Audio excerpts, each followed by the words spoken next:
I know I'm not going to be very popular here tonight, but this is what I've got to say. David Pierce, 716 East F Street.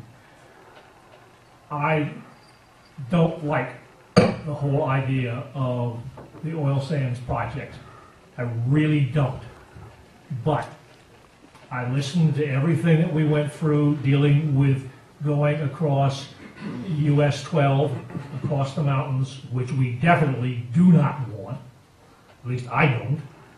And the only way that we could get anywhere with that or with this is to find some real reason why physically, right here, we don't feel that this is something that should happen in our town. It's fine, everything we're hearing here, but it doesn't deal with the impact on Moscow. And that's the only way we can stop this thing, as I understand it. There are a few things that we can question, and I think we should question about this. What's this going to do to having more of these oversized loads come through town? Is this going to become, because of our allowing this, a precedent? That I don't think we want.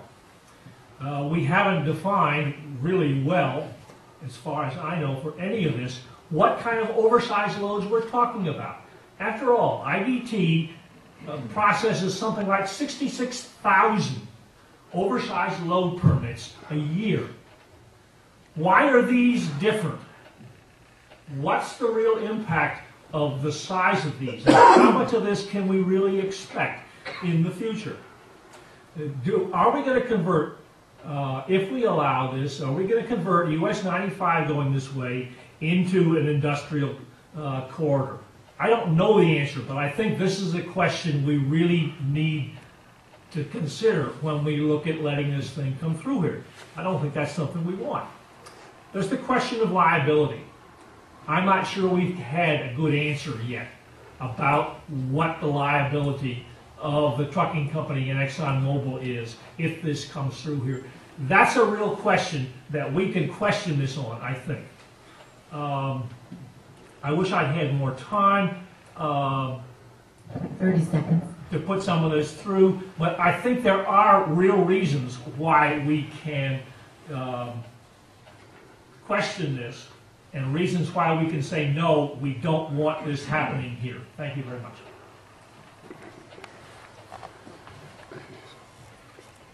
Tom Grundy. Thank you, Mr. Chairman. Tom Grundy, Parks and Facilities Manager for the City of Moscow, as well as the Community Forester and liaison to the Moscow Tree Commission, staff liaison. So I'm just here to listen tonight. Okay. And any feedback from you that's needed. Okay. Thank you.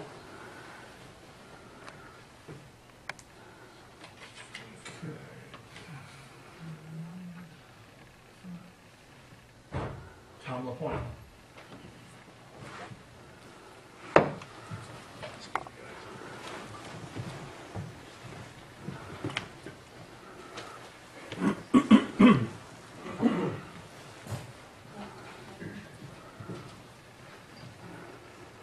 Thanks, Mr. Chairman, ladies and gentlemen. Tom LaPointe, 409 North Grant Street, beautiful Moscow.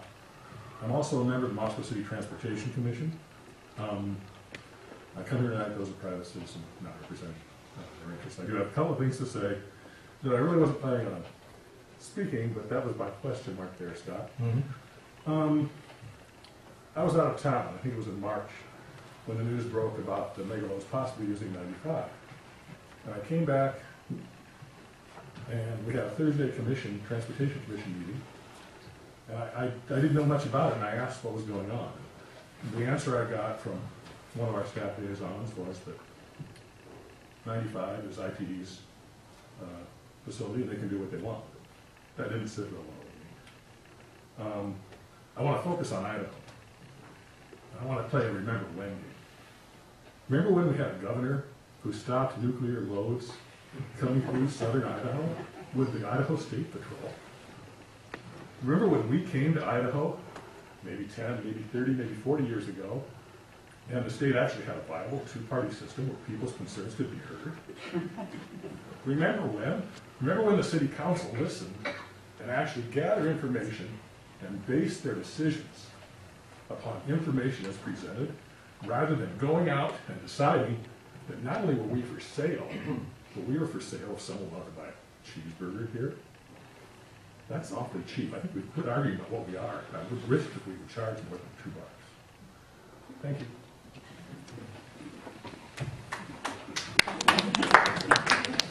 Okay, Rob. Again, name and address. Good evening. My name is Rob Briggs. I live in Pullman at 837 Southeast Edgemont Drive. I'm a member of Wildlife Horizon Tide, and I contributed to the letter that Helen provided copies of. And Scott, if you would be so kind as make sure those get across. I will. Perhaps they'd like to follow along.